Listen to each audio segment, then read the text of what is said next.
Après avoir fini notre réunion avec le chef de projet et l'équipe de dev, nous avons recueilli l'ensemble des besoins, nous avons classifié les work item type qui sont des product backlog et nous allons maintenant à l'intérieur de chaque product backlog créer les tâches qu'il faut faire et les assigner aux développeurs.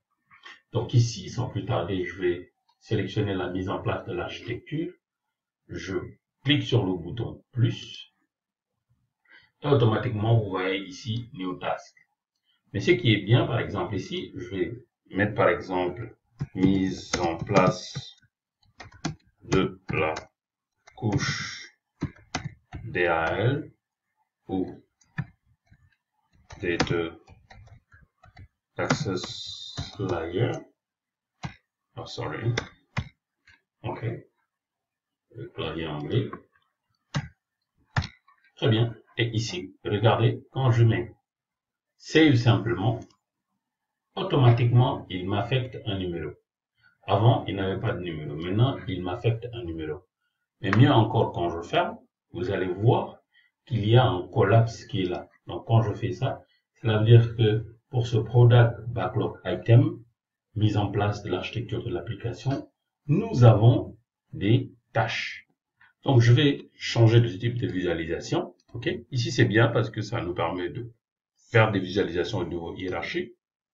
J'utilise une visualisation au niveau tableau.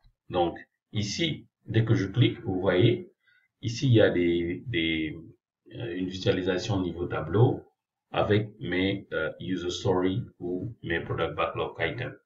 Donc, si je vois ici, je vois que ce product backlog item a une tâche. OK? Ici, il n'y a pas encore de tâche définie. Très bien. Donc, nous allons encore définir d'autres tâches. Donc, je vais créer encore une tâche.